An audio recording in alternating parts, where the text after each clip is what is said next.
Welcome back to CEO Money. I'm Michael Yorba, your host. Thanks for joining us. All right, we got Bill Weber, President, GrowthPilot, growthpilot.com on the show with us. Bill, welcome here. How are you? I'm good. All right, give the audience some background on you, and I want to, and don't leave out the part about being on the board of directors of the Georgia Innocence Project that really hit home with me, and then we'll get down into all the talking points we had set up for. Yeah, sure, Michael. My career's been pretty diverse. I went to the Naval Academy, spent 12 years in the Marine Corps, first as an infantry officer, and later they sent me to law school, and then as a lawyer. And then I spent some time teaching law. I've been in corporate law firms, and then the last 14 years before I joined GrowthPilot, I was an executive in a couple of fast-growing technology companies, one headquartered in San Jose, California, and the other a public company here in Atlanta. And when we sold that in 2014, I joined GrowthPilot because I'd really spent my career up to that point thinking strategically about growth issues, and it's work that I really enjoyed. And in effect here, that's all we do. Well, thank you for your service. I want to get that out real quick. Oh, well, I appreciate that. And of course, you mentioned the Georgia Innocence Project. I've been on the board there for, almost 9 years now. And as you've heard about the Innocence Project, a lot comes from the National Innocence Project, but there are chapters in each state. And what we do is work to get people who are in prison for crimes they did not commit released based on scientific evidence, primarily DNA evidence. It's very rewarding and often frustrating. Yes, I can understand that. Now, 4 sources of growth for large companies. I wanted to open that up because a lot of people think it's just generic. You get big, you grow, but it's not so simple. No, it's not. I mean, I think a good way to think about this is thinking about the way that you target your new product development. So when you think about growth and companies that are improving their products or making new products, one of the things they do we would think of as core innovation, making their existing products better. A good example of that would be, 5 or 6 years ago when everybody started adding Bluetooth to their cars. Somebody might have sold a few new cars, the first company that did that, but pretty soon everyone was adding it just to keep up. And so, as in that example, core innovation is important because it allows you to preserve your revenue base, but it's difficult to grow by doing that. So the second thing you might want to do, and we do a lot of work in this space, is adjacent innovation. And that's taking existing products, things that you already make or maybe slightly modify, and selling them to customers that are new to your company. And that's a true growth play. We often do work in spaces like this where a client has, let's say, invented a new material at the request of an existing customer, and now they've got this new material and they don't know who else might want it. Where else could they sell this? And we'll locate those markets for them. And then the third way, and it's the hardest because it's the riskiest, is inventing truly new products that are aimed at customers you don't know. And that's hard because of the uncertainty around it. It's hard to develop products that are going to markets that you don't have a close connection with. And of course, the fourth way is to acquire revenue. You can do mergers and acquisitions, and assuming you run that process well and finish it well, that can be a really good way to do things. And we work in that space as well, locating ideal acquisition targets. In this case, primarily smaller companies that are hidden from typical M&A activity, so that you can add necessary capabilities to drive your own growth. Okay. The innovation challenges of large companies. What about those? Yeah, as I mentioned, it's primarily an uncertainty issue.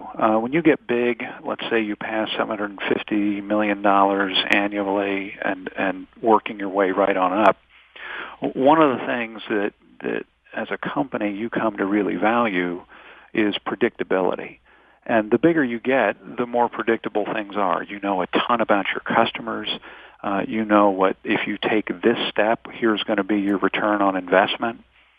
And when an R&D leader comes to you and says, look, we've had this really interesting idea, but we're not sure who the customers are going to be, and we're not sure who is going to, how long it's going to take to develop it. The response in a lot of companies is, well, we're not doing that because we could take the money we would give to you, invest it in this core innovation that we know what the return's going to be, and since we have that certainty, that's what we're going to do instead of taking any risks. In the short term, that makes sense, and you can ride that along for a while. In the long term, though, your product pipeline is beginning to run dry, and when customers get tired of the products that you're making today, you've got nothing left to sell them. So unless you're looking, and of course it depends on your industry, but unless you're looking 2, 3, 4, and 5 years out, and you're investing in some of those risky things, but you're investing smartly in those risky things, you're going to be in trouble. So you got to make those investments, and you have to become more comfortable with uncertainty. I get it. I live in that world all the time. Let's spend a little time before we move on to other topics on what we just discussed, so that you can give us some for instances with Sure. the four sources of growth and the innovation challenges. Because I know you've had those wrestling matches, and it's great to hear a real-time example of what we just spoke about. Yeah, well, here's a good one. We have a client who sells a lot of sensors into the automotive industry, and one of their executives attended a conference and came back a couple of years ago and said, hey, what everybody was saying at the conference is all the growth in automotive sensors in the coming years is going to be in the camera space, CMOS sensors, because people are putting more and more cameras on the cars, and that's going to continue happening.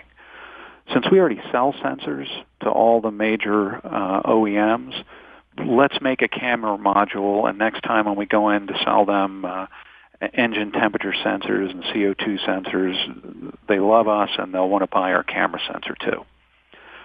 So they were having a big internal debate about whether they should do that or not, and they asked us to look into it, and we came back 5 weeks later and said, it's a terrible idea. You guys do not want to get involved in this. And the reason you don't is because all the value in this space is being captured by software manufacturers, the people who make the software that interprets the camera images so that the car can act on them. And the space you're looking at, camera modules, is fast commoditizing, and your largest competitor in that space is going to be Sony. And it makes no sense to enter a commoditizing market and compete against Sony. So they said thanks and moved on. And, a good point here is that our clients always value when we tell them no, because they don't have to waste any more time on or mind share on an idea that's not going to get them anywhere. So they were very pleased by that result, and they moved on to a better idea. Bill, we're going to need to pause here for a minute. Let's take a station break, and when we come back, I want to talk about the critical role of executive engagement in innovation, all right? Sounds great. All right, we'll be right back with Bill Weber. He is the president of GrowthPilot, growthpilot.com. You've been listening to CEO Money with Michael Yorba, segment brought to you by Tycon Partners.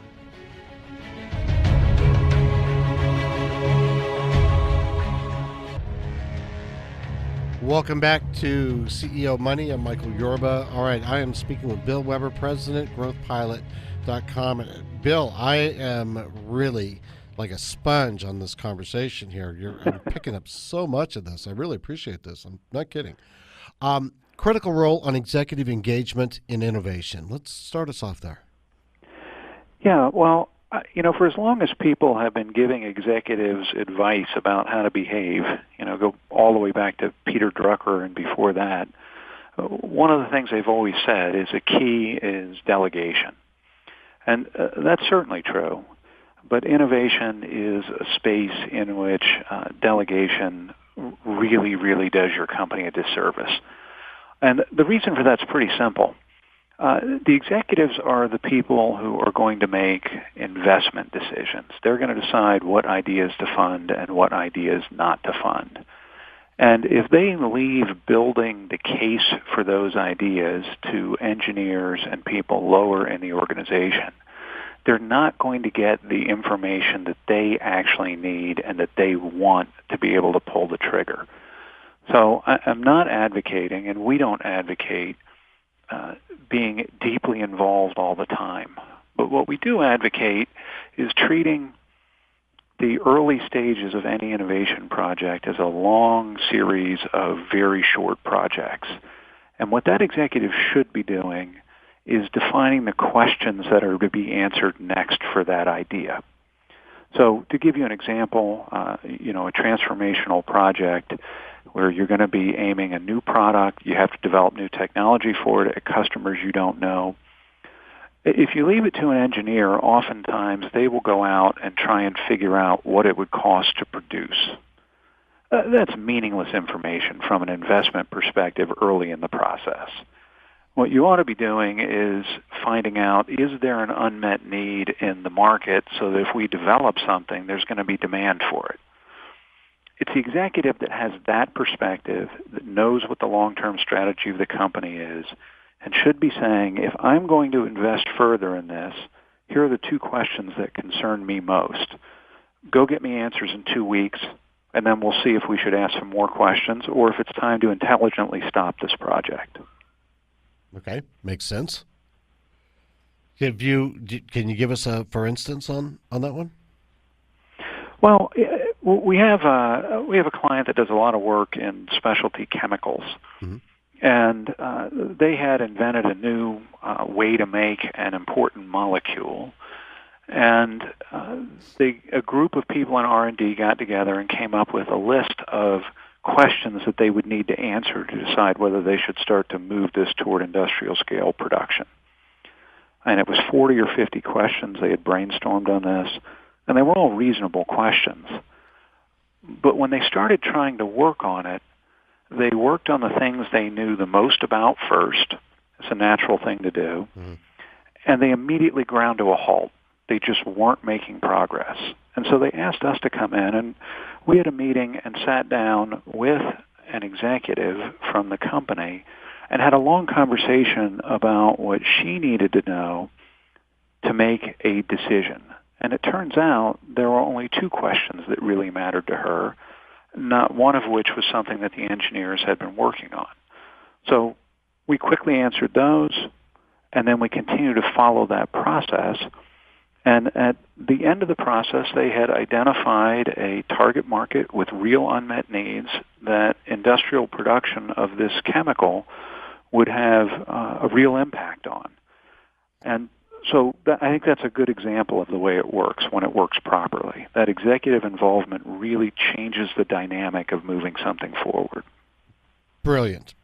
I love the way that you laid it out succinctly, and it just flows. I can't tell you how many people come onto the show and they have great ideas, but their process of explaining it is not like this. All right, we got 2 minutes left before we have to go. The need for a balanced innovation portfolio. Yeah, so we talked earlier about core, adjacent, and transformational innovation. Right. And one of the ways that you can force your company to have a good balance and be planning for the future is to take a look at those three areas and make sure that you've got enough projects entering the market in all three of those areas. And people have done a lot of studying on this, and they've concluded that in terms of your innovation investment, it ought to be 70% in core, that's your revenue base, 20% in adjacent, reaching new customers with existing products, and 10% in transformational. And if you really sit down and look at what you've got in the pipeline right now, and you look at it honestly, and when I say looking at it honestly, what you really have to do is look at it from a customer's perspective. Lots of core innovations are really hard and you may be tempted to say, well, this is more difficult. We should make this transformational. It's not. If you look at it from your customer's perspective, and a customer would say, well, this is just a product that's better than the last version of it. That's a core innovation. Classify your projects, and if from a project numbers perspective, using that as a proxy for investment, you're unbalanced, and I can almost guarantee you will be. You're going to have way too much core and not enough adjacent or transformational. Begin the process of shifting to get that mix right. And if you consistently work to get that mix right, you're going to find that over a 5-year period, 70% of your growth comes from that 10% that you put into transformational. It's a reverse relationship. It'll do great things for your company. Bill, this has been great for me. I know it's been great for the audience. We've got to run, but I want to invite you back to have more conversations just like this in the future. Anytime, Michael. I really enjoyed it. Me too. All right, Bill Weber, President, GrowthPilot, growthpilot.com.